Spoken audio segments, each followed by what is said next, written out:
queridos companheiros, muita paz, que permaneça conosco, essa paz que vem do mais alto, né, e que possamos levá-la pela vida fora. Eu, de forma provocativa, gostaria de começar as nossas reflexões acerca do tema proposto, reproduzindo uma frase de Oscar Wilde, né? Eu gostaria muito que vocês atentassem, porque nós a retomaremos ao final, né? Oscar Wilde diz que existem duas tragédias na vida. A primeira grande tragédia é não conseguir o que se quer. A segunda grande tragédia é se conseguir o que quer. Então, pense nisso. Que a grande tragédia é conseguir, é não conseguir. E a segunda grande tragédia é exatamente conseguir o que se quer. Bom, esse tema proposto, a questão da felicidade, a nossa linha de raciocínio é fazer exatamente a conexão com a questão do autoconhecimento. Isso porque sustentaremos a nossa exposição na codificação e muito especialmente em O Livro dos Espíritos.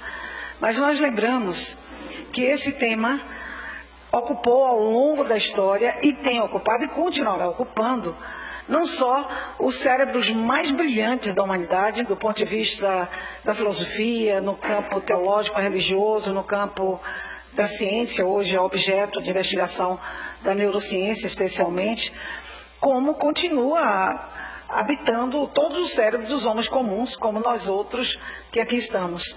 Porque, na verdade, o movimento da vida do homem é exatamente no sentido de buscar a felicidade, de buscar a plenitude, né? Então, nós vamos começar falando exatamente do momento em que esse assunto começa a ser investigado pela filosofia, né? Então, nós temos exatamente a filosofia nascendo num momento histórico em que o homem rejeita, né, as decisões ou os ensinamentos ou as imposições das autoridades, da mitologia, da religião, e começa a usar a razão para buscar a resposta das questões fundamentais da existência e também do próprio universo. Na verdade, a filosofia nasceu com questões ou investigação em relação ao cosmos, né, e em relação à vida. Não no sentido, né, de o que nós buscamos, qual o sentido de estarmos aqui, mas de que é feita a vida. Então, as primeiras grandes questões concernentes ao cosmos foram de que é feito o mundo, o que sustenta o mundo. E com relação à vida, qual o elemento primordial da vida? A água, o ar, o fogo, a terra. Mas daí que surge um filósofo que nós consideramos, né, de forma geral, ele é considerado assim, o pai da filosofia, ou pelo menos o pai da filosofia moral, que é Sócrates.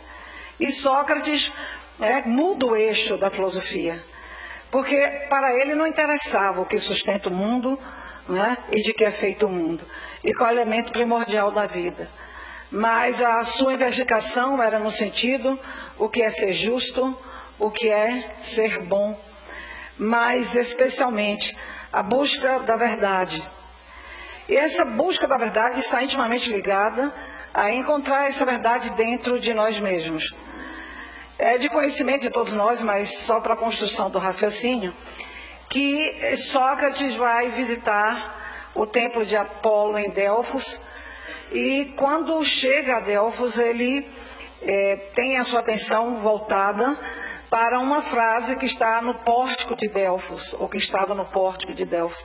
Aliás, essa frase é inapropriadamente atribuída a ele, né? Mas aquilo nortearia a sua vida, né? E o seu método que ele utilizava, que aliás é reproduzido no Livro dos Espíritos, a maêutica, o trabalho investigativo de perguntas para obter a resposta, conduzindo o homem a encontrar essas respostas, é exatamente a frase que está na questão 909 do Livro dos Espíritos, né? Então, homem, conhece-te a ti mesmo. Bom, e aí o trabalho de Sócrates passa a ser exatamente investigar, ou levar, ou conduzir o homem a esse processo de autoconhecimento. Sócrates, inclusive, ele era filho de uma parteira e o pai era escultor. O simbolismo, né, da sua origem. uma parteira que tinha a incumbência de trazer novos homens à vida, e o escultor que era dedicado a esculpir homens, né? Então ele vai fazer algo muito mais importante, né? Que é exatamente ajudar na gestação de um novo homem. Então Sócrates foi o primeiro a preocupar-se com a questão da integralidade do ser humano. Então vejamos que o seu discípulo Platão, em um diálogo, esse diálogo não há consenso que tenha sido de Platão, são vários diálogos, alguns são atribuídos, né, de forma bem assertiva ao próprio Platão, mas alguns há dúvidas. Esse existe uma certa dúvida, que é o diálogo Xenofontes. Em Xenofontes nós vamos encontrar Sócrates, que era sempre o personagem central desses diálogos, perguntando acerca dessa possibilidade do homem conhecer-se a si mesmo. Aliás, de todos os diálogos, esse é que a questão do autoconhecimento está mais central, né? Então ele pergunta a Xenofontes a respeito dessa possibilidade. Mas então é possível o homem conhecer-se? Depois de refletir, né, Xenofontes vai responder que é sim possível que o homem se conheça, mas que essa tarefa era assaz ingrata. Ela não era ingrata, ela continua sendo ingrata. E essa é a nossa grande luta, né? Esse olhar para dentro de nós mesmos. Então, esse diálogo prossegue com outros personagens, a participação de Alcebiades, e na sequência, porque na verdade é só para a construção da linha de raciocínio, nós vamos citar, né, o diálogo está aí para quem quiser estudá-lo com maior profundidade. Mas a ideia é que Alcebiades vai concluir que se o homem não buscar esse conhecimento de si mesmo, ele não tem a possibilidade de ser feliz. Então veja que na construção do pensamento socrático nós vamos encontrar essa conexão. Para sermos felizes é necessário conhecermos a nós mesmos. E por que eles concluem, né, dessa forma? Por uma questão óbvia. Se nós não nos conhecemos, nós não temos clareza acerca do que queremos ser, do que nos permite a plenitude e a realização. Então, na medida em que esse conhecimento sobre si mesmo é adquirido, nós vamos fazendo as nossas escolhas ou nos conduzindo de forma tal a vivermos na plenitude ou sermos felizes. Então, na conclusão, de forma simplificada, dentro do pensamento socrático é que não há possibilidade de sermos felizes sem nos conhecermos. Vamos dar um salto aí na história, mas num lugar não muito distante ali da Grécia, nós vamos à velha Palestina. Tempos depois, Jesus vem ao planeta Terra e nos deixa um extraordinário legado, né? Nós especificamente estamos lembrando nesse momento algumas passagens do Mestre nos concitando ao processo de autoconhecimento, o nosso autoencontro. É bom lembrar que Jesus, né, asseverou que nós não devemos ter preocupação, é uma leitura ampla que estamos fazendo das lições de Jesus, mas a ideia central é essa. Nós nos preocupamos com o exterior do prato, mas trazemos os nossos corações tomados pela rapina. Temos muita preocupação com o que entra pela nossa boca. Evidentemente que devemos ter esse tipo de preocupação, né? Mas devemos ter uma preocupação muito mais profunda com o que sai, que é o que Jesus nos ensina. Porque nós falamos daquilo que o nosso coração está cheio. Então é preciso prestar atenção, olhar para dentro de nós mesmos. Nós somos sepulcros caiados por fora, mas por dentro há podridão. Há ossos de mortos, na verdade. O texto literalmente diz isso. Então, é esse convite de Jesus, nos concitando a esse olhar. E evidentemente que Jesus fala acerca da felicidade. Inclusive, ele assevera que a felicidade não é deste mundo. Existem várias análises, os exegetas são especialistas, afinal, né? Eles têm opiniões diversas a respeito dessa questão, mas eu particularmente gosto muito da ideia de que a felicidade não é deste mundo que nós construímos, este mundo que nós somos. É necessário, portanto, esse autoencontro para que nós possamos modificar, né, as características do nosso mundo interior, né, nessa busca incessante pela autotransformação. Aliás, vocês não vão ler agora, porque vocês estão prestando atenção na palestra, né? Mas está aí o jornalzinho com um artigo, né, da nossa companheira que está apresentando, né, Lorena Barreto, a respeito da reforma íntima. Eu tive a possibilidade de ler na íntegra e está bem interessante.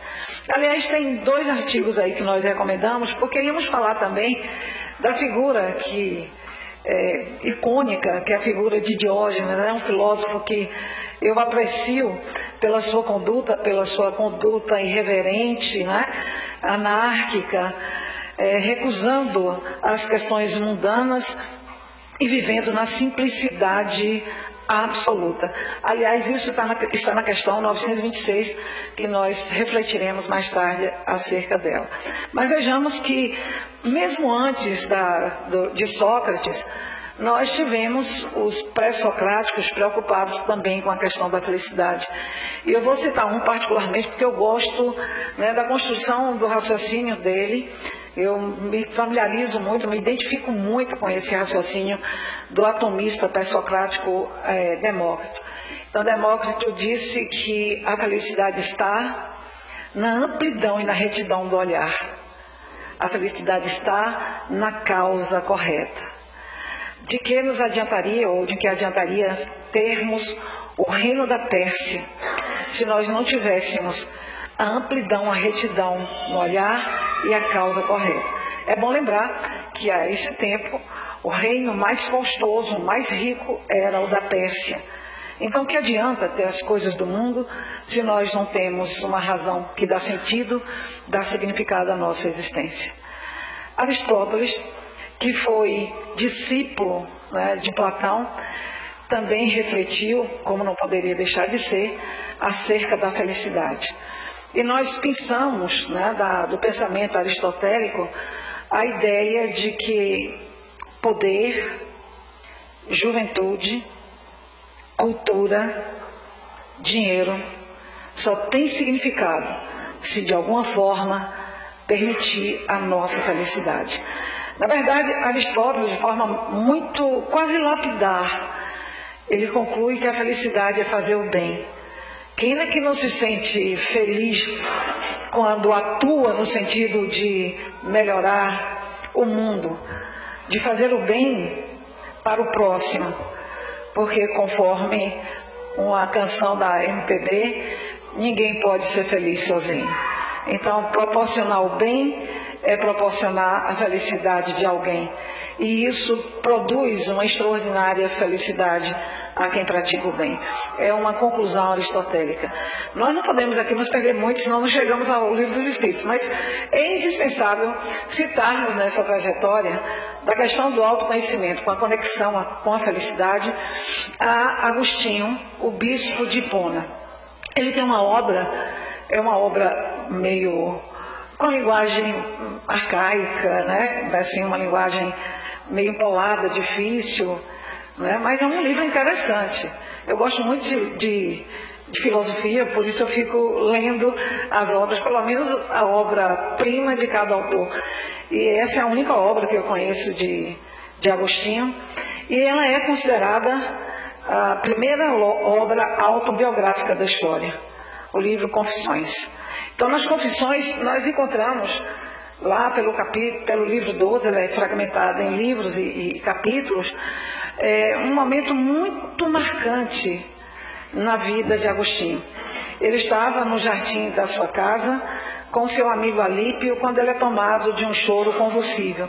Ele estava ali na verdade, com a Bíblia, eles estavam refletindo sobre os ensinamentos do grande livro, e de repente ele foi tomado por um choro, que ele não sabia exatamente por quê.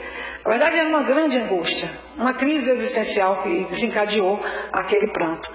E talvez por constrangimento ele se afasta de Alípio e vai para um canto recuado do jardim da sua casa. E lá ele ouve como se fosse uma canção. que de forma reiterada dizia: toma e lê, toma e lê.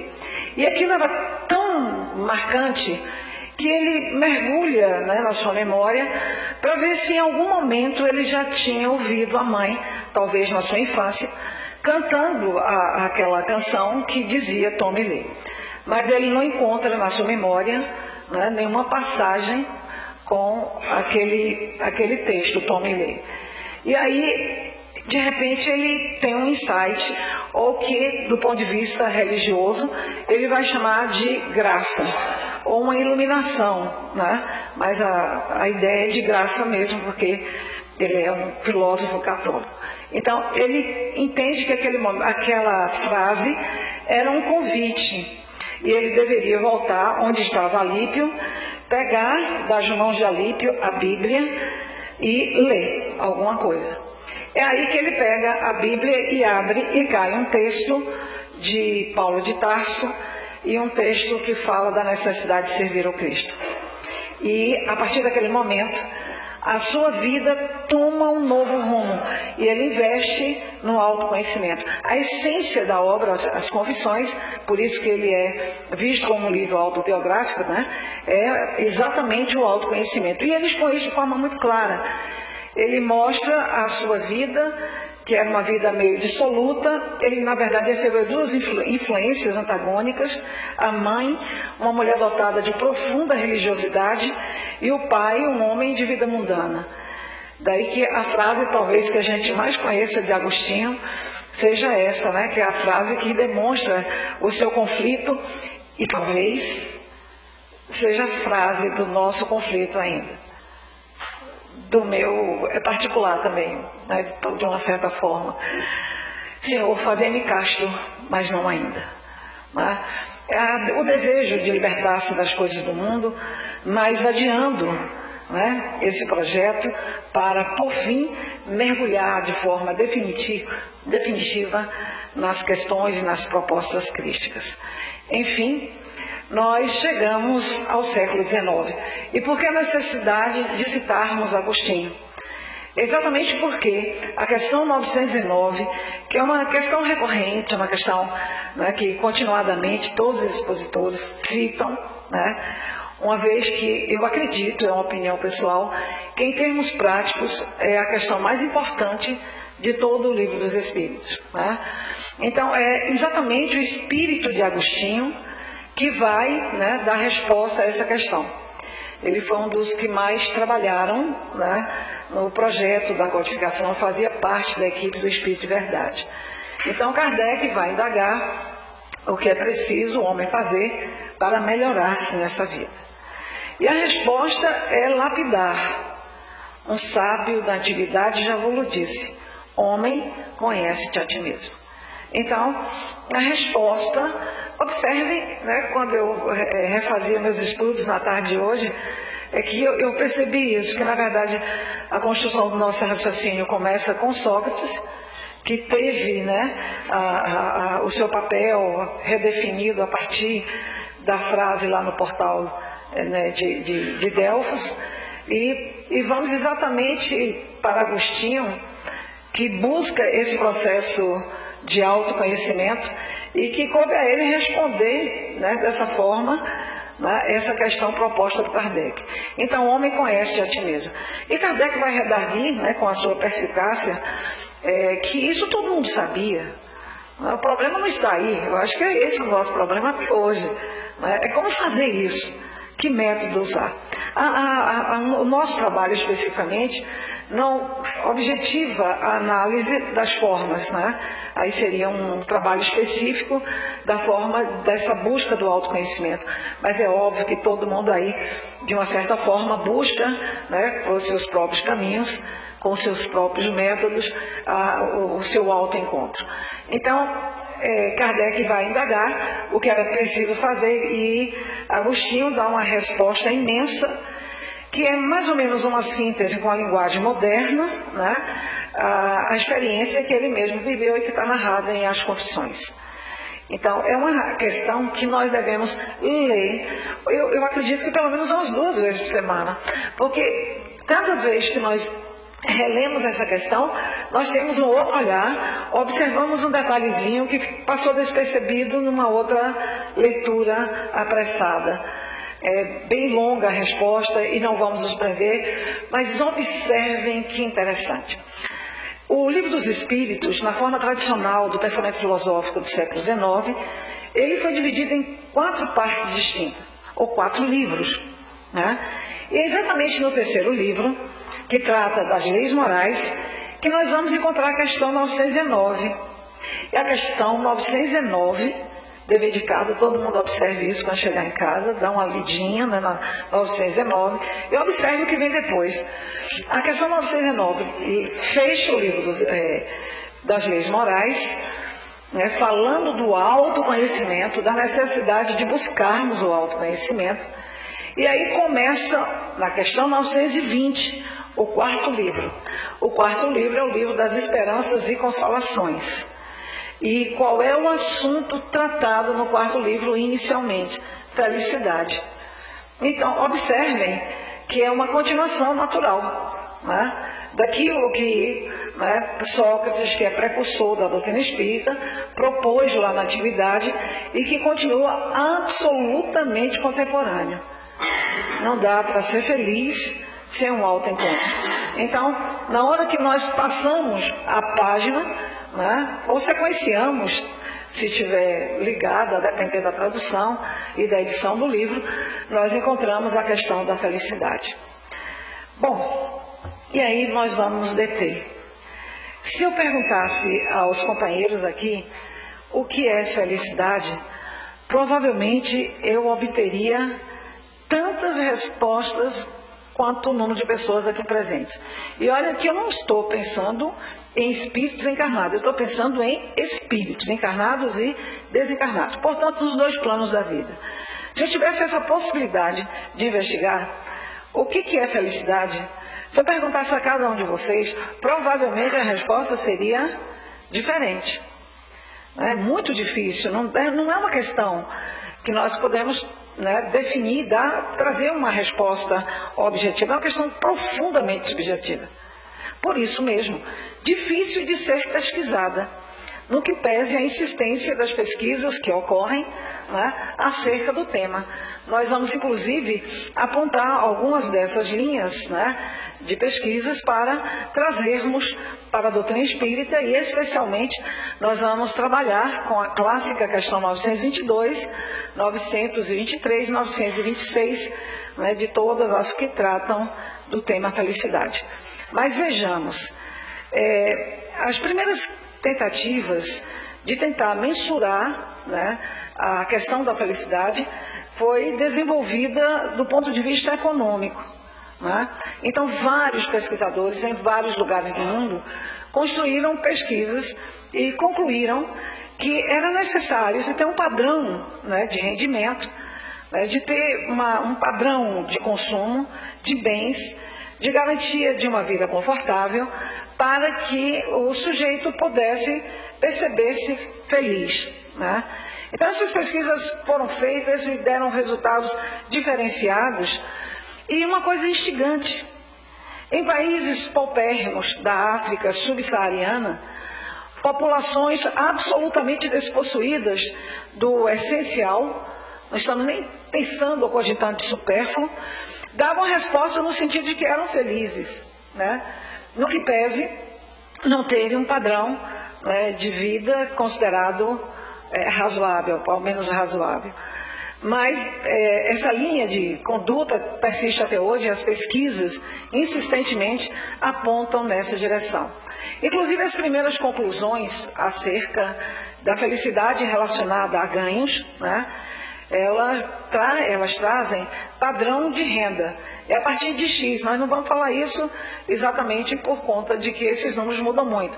Mas é mais ou menos assim, como a gente tem como referência a moeda americana, a partir de uma renda mensal de, digamos, $5.000, né? A partir de uma renda mensal de $10.000. É mais ou menos dentro da linha de que o que eu ganho, e o que eu ganho vai me permitir uma vida com segurança do ponto de vista né, material. Então, ter uma casa própria, ter um carro, estou trazendo um padrão, né, mais ou menos normal de consumo. Ter um carro, poder viajar, ter a constituição da minha família dentro de uma margem de segurança, de não faltar nada, ter plano de saúde, enfim. A partir do que é necessário para garantir isso, eu posso me julgar feliz. Então, a tentativa foi de vincular a felicidade a questões materiais.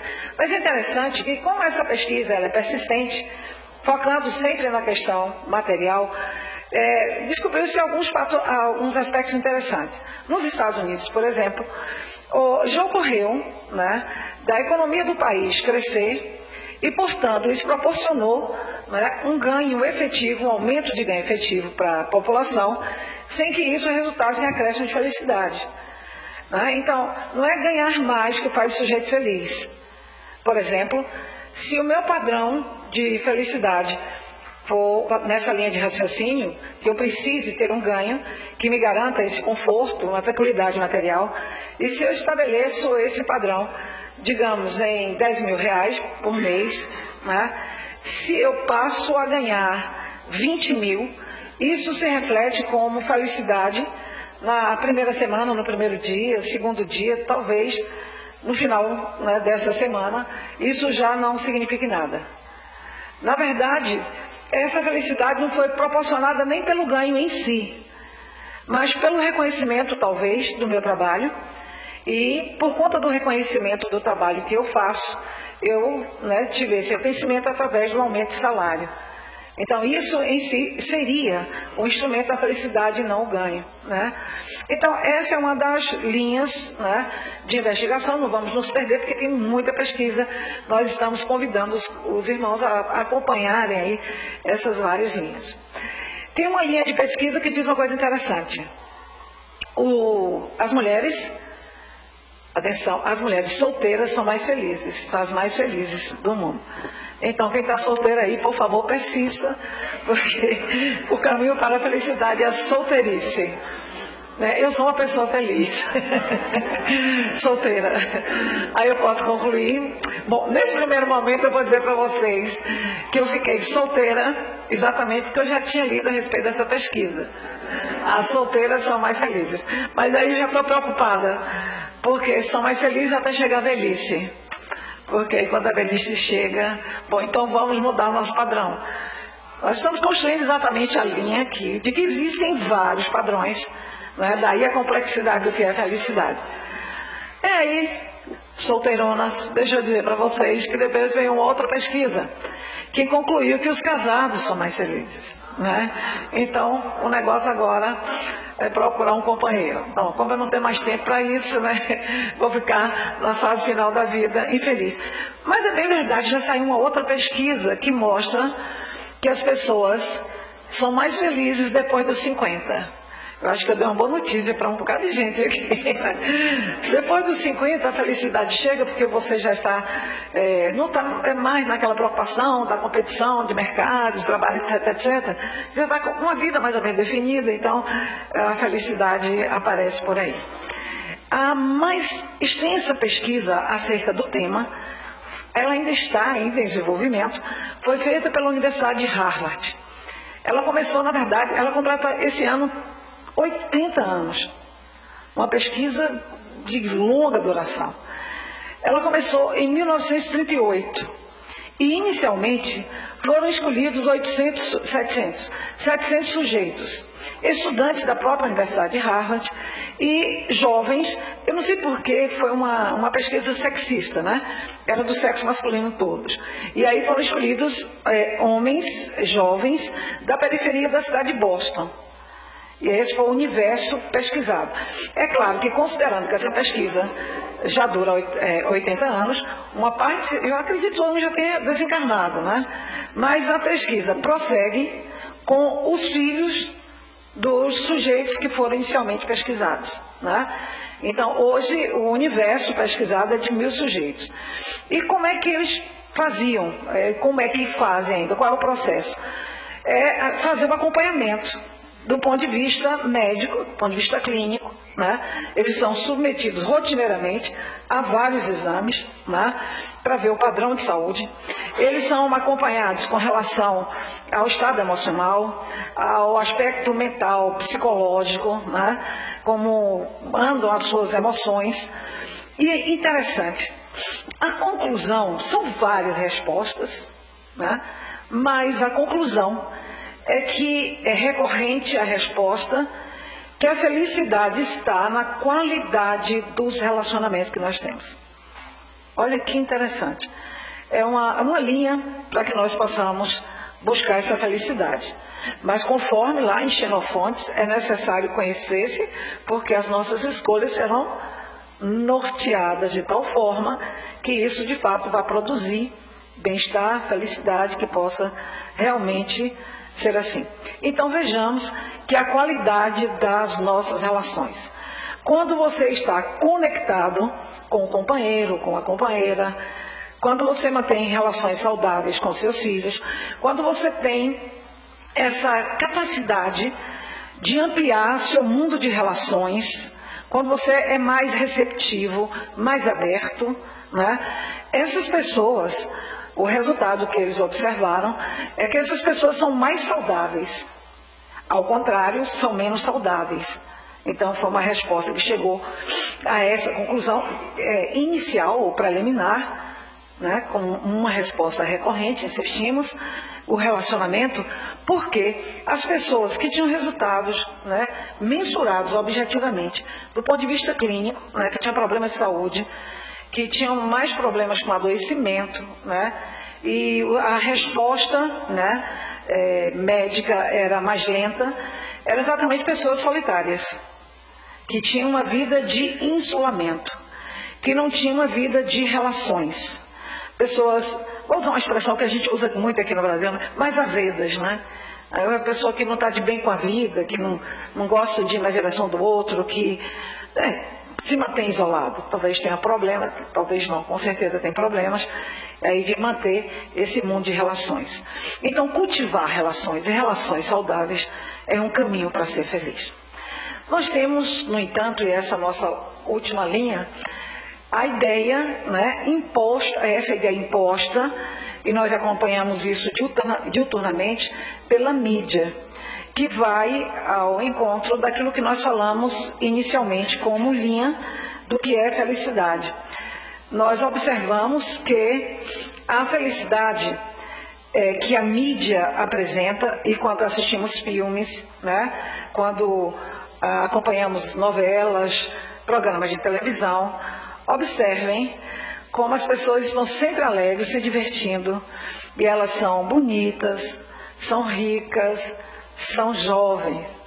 Olha que coisa bonita. Então, felicidade, né, mostrada aí de forma escancarada, né, pela mídia, está vinculada à juventude, à riqueza, tá? E aí a gente fica se divertindo, e a beleza. Então, a gente tem que ser belo, rico e jovem. Eu vou ser uma pessoa profundamente feliz depois dessa observação. Então, eu não me enquadro. Eu costumo dizer que esses padrões são padrões antidemocráticos e que nós valorizamos tanto e não percebemos que nós estamos sendo instrumento, né, desse sistema que aí está, e o jogo é bruto, né? Esse sistema consumista que nos leva à busca desenfreada, né, para atingirmos esses elementos que nos conduziriam naturalmente à conquista da felicidade. A busca de trabalhar para ter mais, e nós nos esquecemos do ser. Aliás, essa questão pode ser definida assim com 3 verbos distintos: estar, sentir e ser. Nós, às vezes, estamos felizes, podemos estar felizes. É uma circunstância, alguma coisa fortuita que aconteceu. Por exemplo, eu não sei se o Flamengo ganhou. O Flamengo, que é o meu time, eu não sei no que campeonato está jogando, mas é meu time. Vai que ganhou, e isso vai produzir em mim uma felicidade, uma coisa momentânea. Porque provavelmente daqui a pouco ele vai perder. Então, eu estou feliz, mas não sou. Eu estou perguntando a vocês se vocês estão, se vocês se sentem ou vocês são. Né? Então, vivemos momentos de felicidade, são momentos circunstanciais, estamos, né? Até que perdure essa sensação produzida, né, por esse acontecimento. E aí, às vezes, nós nos sentimos felizes. Eu gosto muito da sensação de felicidade que algumas circunstâncias produzem. Por exemplo, quando estamos num processo de discussão, uma altercação qualquer com alguém, e aí eu tenho tentado me exercitar de não ser reativa, de responder, né, desaforadamente, de entrar no processo de conflito. E aí eu fico, né, contando, às vezes demora a situação, conto muito, centenas e centenas, e aí eu não entro no clima. E não entrar no clima me produz uma felicidade enorme, aquela sensação de ter vencido, né, uma mazela, né, que eu estou tentando corrigir. Então, de repente, você faz algo por alguém, né, que para você foi uma coisa tão pequena, mas isso produziu um bem-estar no outro, o outro ficou tão agradecido, você se sente feliz com a felicidade que você ocasionalmente proporcionou. Então, é sentir-se feliz. Mas ser é uma coisa complicada. Ser é olhar o conjunto da obra. Responder questões objetivas nesse caso. Eu estou feliz com o trabalho que eu faço? Vocês estão felizes? Pense aí. O trabalho que vocês fazem era o trabalho que vocês almejavam? Isso te dá satisfação? Você já levanta todo feliz porque vai começar um novo dia e você vai fazer o que você gosta? Você está bem? Gosta de estar naquele ambiente de seus colegas e tal? Eu sou muito questionada, porque aqueles que são mais próximos a mim sabem disso. Eu fiz um curso de Direito numa época que, né, não vou nem dizer, porque vocês vão achar, eu já estou no fim, pé na cola mesmo, definitivamente, mas a ideia básica é que eu fiz um curso de Direito na UFBA, trabalhei um tempo, tá ali, até com meu companheiro Arnaldo, que era chefe clínico do manicômio judiciário, eu era advogada do patronato de preso e egresso naquele manicômio, mas eu percebi que não estava feliz, que advogar não proporcionava, né, alegria, satisfação, e aí pronto, né? Esse negócio aí podia ter me proporcionado dinheiro. Provavelmente eu estaria em uma situação financeira boa, razoável. E eu, olha vocês, escolhi ser professora, né? Tinha feito curso de Direito e assim, com muita objetividade, escolhi ser pobre, né? E aí, fui ser professora. Algumas pessoas não compreenderam. Gente, você não sabe da alegria. Eu já até me aposentei, há 2 anos eu me aposentei, mas continuo dando aula. Eu tenho a impressão que o dia que eu tiver que parar de dar aula, bom, e aí o processo de desencarnação acontece, né? Porque eu tenho uma satisfação enorme de contato com os meninos, de confabular, né? Eu tenho a alegria de buscar, que eu trabalho com geopolítica, de entender as questões do mundo, eu estou sempre pesquisando. Isso me dá uma extraordinária satisfação. Não me deu dinheiro, mas me deu alegria de viver, me proporcionou muitos momentos de felicidade, muitos momentos de sensação. Então, é uma pergunta importante. Eu estou feliz no meu trabalho, isso me produz satisfação, né? Bom, é um caminho para o sou feliz. Bom, quando eu olho o meu mundo de relações, independente do resultado da pesquisa de Harvard, é claro, olhar as nossas relações é essencial para percebermos o grau de bem-estar diante da vida. Então, eu olho meu mundo de relações e vejo que é saudável, estou bem por aí. Então, eu olho as minhas escolhas diuturnas, o que eu leio, as minhas escolhas, enfim, é o conjunto da obra, né? Aí você vai dando essas respostas. E essas respostas, elas só são obtidas quando nós nos conhecemos. Porque aí nós temos certeza do que nós queremos para a nossa vida. Não nos deixemos enganar por esses valores antidemocráticos que aí estão super expostos e que alguns, né, inadvertidamente, elegem como valores para a vida. Esquecem de viver os bons momentos, de partilhar com os pais e mães também que aqui estão, né? Partilhar momentos com os filhos, compartilhar o seu processo de crescimento, né? De viver momentos simples, de assistirem um pôr do sol, né? De ouvirem uma boa música, de olhar dentro do olho, mas não, a gente precisa trabalhar muito, porque a gente precisa ser rico. E a gente precisa ter dinheiro, inclusive, para ser jovem, porque é uma coisa horrível, vocês estão acompanhando, né? Tantas pessoas, né, em situações complicadas e perdendo a própria vida no afã de ficarem mais bonitas para atender o padrão, porque a felicidade está em ser bela. E as pessoas, né, gente, eu tenho uma dificuldade, o pior é que está gravando, né? Eu tenho uma dificuldade, depois vou pedir para fazer um corte, mas eu fico olhando as pessoas que colocam seios de silicone, nádegas de silicone, tem panturrilha também, né, de silicone, e eu fico olhando, às vezes eu vou abraçar alguém, e a pessoa já está chegada assim, nos muitos entos, e a companheira está com os seios rígidos, eu fico imaginando como é despencar tudo e ficar com aquele tanto de silicone, botocudo, como é um corpo, né, artificial, de alguém que não teve a maturidade de entender a si mesmo e de buscar a felicidade na essência do ser. E que se permitiu ser induzido, né, por esses mecanismos artificiais e buscar a conservação da juventude, ou conservar-se dela, né, e jovem. Eu acho muito triste, me perdoem. É claro, se isso dá satisfação a alguém, é satisfação, é estar e sentir. Definitivamente não é ser. É tão bom viver cada etapa da vida, né, de olhar a ruguinha que aparece, né? Esquisito a gente ficar com cara de chinês, de japonês, né? Todo mundo com o olho esticado, cheio de botox. Eu acho muito esquisito. Vamos refletir o que tem por trás disso e dessas imposições e trabalhar na nossa essência, e é no ser.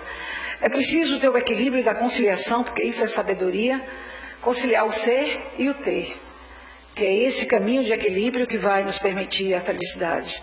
No Livro dos Espíritos, na questão-chave sobre o assunto, Kardec aborda exatamente isso. Não teve a pretensão, é óbvio, de perguntar o que é felicidade, porque não existe resposta objetiva. Mas considerando que cada pessoa tem uma linha de raciocínio diferente, ou percebe a felicidade de forma diferente, o que nós poderíamos entender por felicidade, o que seria felicidade? E a resposta é curta, a pergunta eu acho que ocupa 4 linhas, e a resposta é dada em uma linha, um pedacinho da outra. É bem objetiva. Do ponto de vista material, a posse do necessário. Como ser feliz sabendo que o meu supérfluo é a escassez de alguém? Que aqui em nossa cidade eu não preciso ir para regiões distantes. Na periferia das nossas cidades, no centro da nossa cidade, perambulam pessoas sem rumo, sem lar, sem a garantia mínima de uma refeição, sem a dignidade do trabalho, a tristeza e o desalento de não poder proporcionar uma vida digna aos seus filhos. Quantos estão e não são distantes? São situações de pessoas próximas a nós. Como podemos nos recolher, tendo essa consciência clara das pessoas que estão vivendo essa circunstância, sem termos feito um mísero esforço para mudarmos essa brutal e cruenta realidade? Então, do ponto de vista material, a posse do necessário. Do ponto de vista moral, consciência tranquila. Só isso. É um bom caminho para começar. Do ponto de vista material, a posse do necessário. Do ponto de vista moral, consciência tranquila e fé. Isso basta. Na questão 923, já olhando o reloginho, nós lembramos aqui que os espíritos ensinam. Isso foi muito importante na minha vida, muito, muito, muito.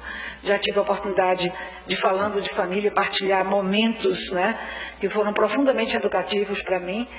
E desses momentos faziam parte situações que estão aí, né, nessa questão 923, que eu recomendo a leitura com atenção. Na questão 923 há um convite para mudança de perspectiva. Nós muitas vezes nos infelicitamos e não estamos bem, porque nós nos comparamos com outras pessoas. Já observaram? Nós sempre olhamos para o outro. O outro é mais rico, é mais bonito, é mais inteligente, é mais culto, é mais jovem, é mais isso, é mais isso. E nós nos infelicitamos. O Livro dos Espíritos, nessa questão especificamente, faz um convite a mudarmos de perspectiva. Né? Mudar a perspectiva significa olhar para baixo. Nós olhamos para cima. Quando nós olhamos para baixo, isso até produz uma sensação, né, circunstancial de felicidade, porque tem tanta gente que é mais feia, tem tanta gente que está em situação pior que a minha, tem tanta gente que não tem o que eu tenho, e aí sim eu ganho consciência da grandeza de Deus, que me proporcionou viver o que eu vivo, de ter o que eu tenho. Nós temos que agradecer a vida que temos, o que nós temos para cultivarmos, a possibilidade que nós temos para avançarmos. A vida foi tão generosa conosco. Nós que estamos aqui podemos ver, ouvir, falar, andar, e há tantos que nasceram privados de tudo isso. Nós temos tanto a agradecer, mas nos infelicitamos porque olhamos para cima. Olhar para cima, sim, a resposta nos indica isso. Para estabelecermos meta, para evoluirmos, porque o processo é quase infinito. Mas olharmos para baixo para agradecermos o que temos. Agradecer todos os dias a Deus. E na questão 926 é só uma citação, porque ela tem muito a ver com a questão 922, né? O homem mais rico e mais feliz é aquele que menos necessidade tem, né? Então, quando nós estabelecermos o que é essencial, nós, por certo, estaremos caminhando para a conquista da nossa felicidade. Lembram da frase de Oscar Wilde? Né? Então, vamos lá. A proposta dele é que, primeiro, nós transformamos uma tragédia da vida por não atingirmos, não conseguirmos o que nós gostaríamos de conseguir, né? E depois a segunda tragédia da vida é conseguirmos, porque nós nunca estamos satisfeitos. Por quê? Se nós não investimos no autoconhecimento, nós trabalhamos no supérfluo e vamos levando a vida, né, sem entendermos o que de fato é bom para nós, de forma que colocamos a felicidade onde nós não estamos. Então eu vou ser feliz no dia que eu tiver isso, aquilo e aquilo outro. Colocamos lá. E aí quando nós chegamos lá, então nós somos felizes agora, né? Não tem mais tragédia na vida porque nós conseguimos o que queríamos. Mas aí nós percebemos que na verdade existe a tragédia, porque conseguir o que nós queríamos não nos tornou felizes. Porque nós colocamos fora, no mundo exterior e não dentro. Então, Viana de Carvalho, ele fala mais ou menos isso, que nós nunca estamos onde a felicidade está. E pomos a felicidade onde nós não estamos. Então vamos não nos frustrarmos com o que temos, mas agradecermos a Deus o que temos. E nos permitir, né, abrir para a vida, para outras questões que são essenciais e avançarmos. Lembrar que esse é o primeiro exercício na busca da nossa felicidade, o investimento em nós mesmos. E encerramos lembrando as palavras de Maria Dolores de forma poética.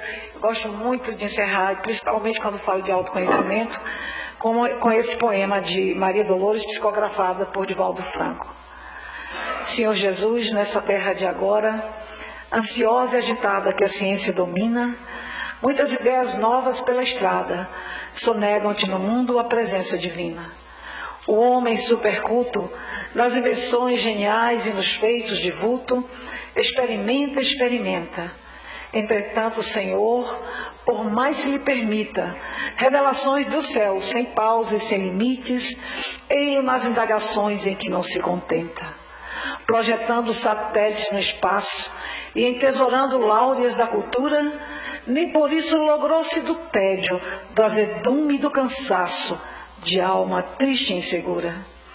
Toda a Terra é um arsenal de máquinas potentes, sondas, computadores. Exercita-se o mundo dos exteriores, conclama-se ao progresso todos os continentes. Mas a guerra campeia, e o cérebro sem fé como que se incendeia, e a violência se espalha pelo mundo afora. É por isso, Jesus, que te pedimos, fica conosco em nossos vales, enquanto tantos gênios pairam em alto cimo sem saber onde os bens e onde os males.